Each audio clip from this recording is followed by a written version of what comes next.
Hey, what is going on, everybody? Work here, and we are back with some more Jackbox news.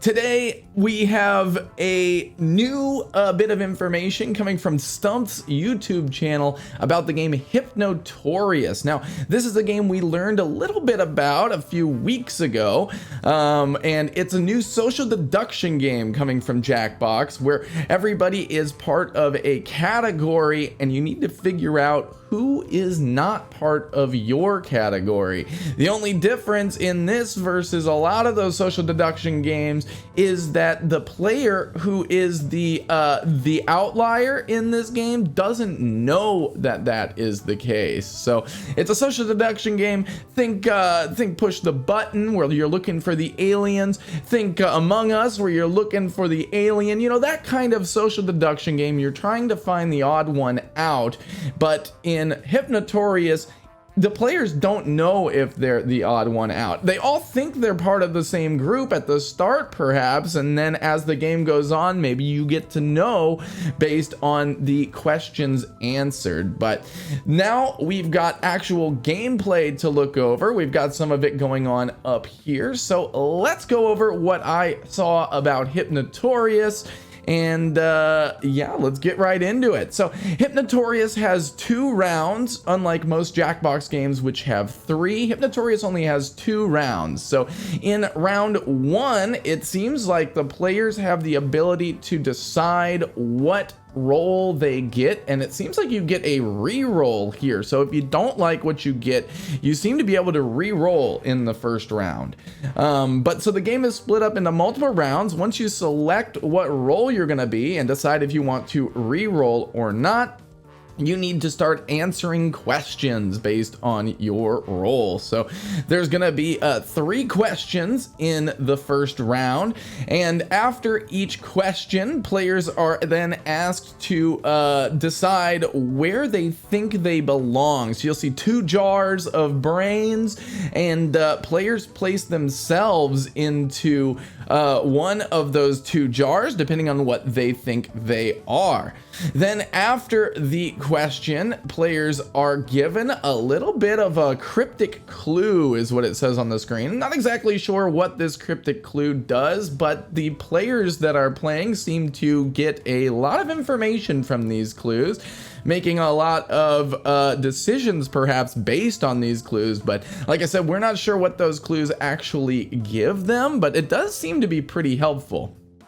So that was question 1. You answer based on your prompt, and then you place yourself into one of 2 different jars, depending on where you think you belong.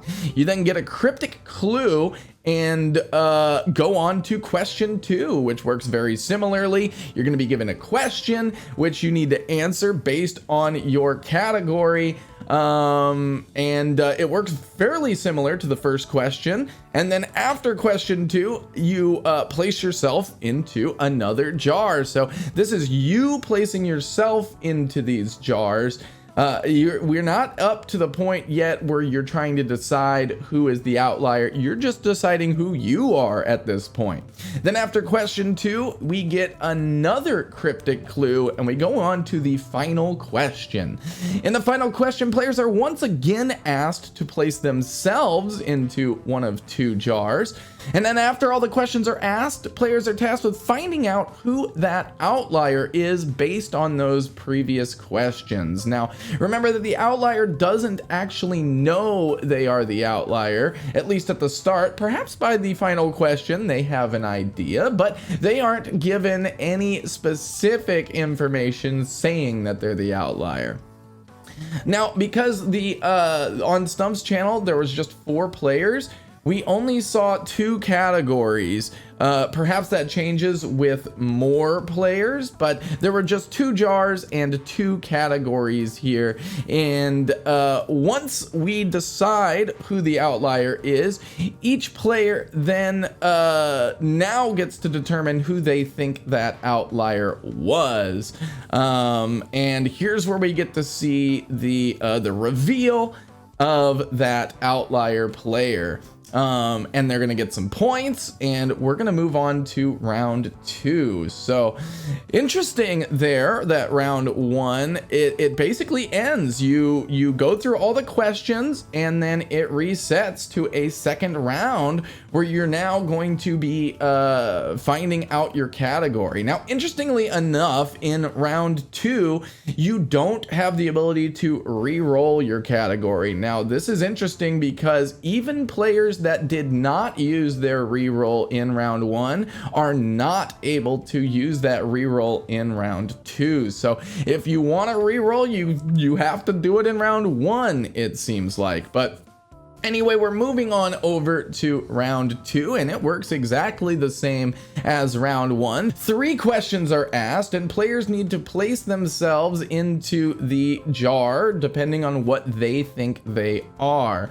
So in round 1, it was about slow versus fast animals, but there were 3 different animals that were part of the fast group, even though they were all under that main title of fast animal. There were 3 different, and then there was 1 outlier being the slow animal, and it was the tortoise.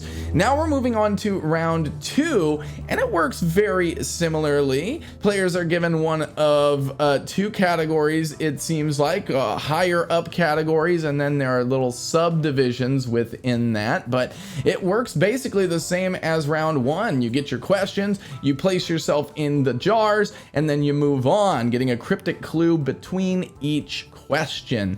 We move on to question 2, works just the same. You get another cryptic clue at the end, and we move over to that final question, which again works the same as the final question from round 1. After that, players again decide who they think the outlier is, and they go to a vote. After the vote, the truth is revealed, and all players are going to get points depending on if they voted correct or not. Now, the outlier gets extra points for each player they fool, so it is in their best interest to fool as many of the players as they can.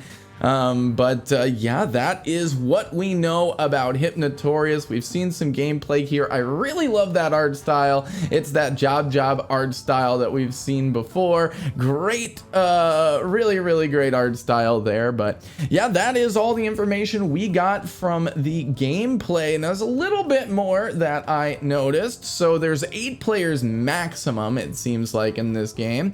Another thing is you can only re-roll a character once. So that's on that first round. You get that 1 reroll, and you can only use it there. You can't save it for round 2. Also, in the video, they talk about a very small character limit, only 25 characters to answer your questions. So you really gotta be succinct there in your answers. Now, it also shows that the audience has a role to play in this game. Seemingly, they get to decide who is who in the voting, and there's an audience bonus. Now, there was only 4 of them and no audience played, so we don't actually get to know what the audience does, but it's good to see that they have a role to play.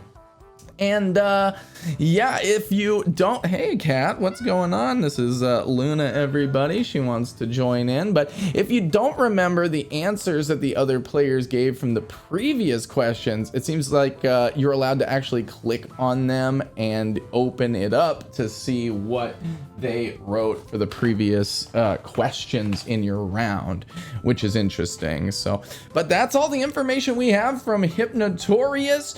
What do you all think about Hypnotorious? We've been seeing some gameplay up here. How does Hypnotorious look like it's stacking up to you? It looks pretty fun. I'm still interested in checking out the streamability, but it looks like it's gonna be a good time. But what do y'all think about Hypnotorious? How is that shaping up? And now that we know all of the games from Party Pack 10, I'm guessing we're gonna get to see a view, like a closer look at Time Jinx, probably next week, maybe, it seems like, based on how they are doling out this information. So what do you think about Hypnotorious? Oh, how's it looking? And yeah, that is all the information we have for this week. A little short and sweet, but thank you all for watching, and I'll be back with some more Jackbox news once we get it. I'm guessing it's gonna be Time Jinx, but anyway, y'all, thanks for watching. I'll see you next time. Later.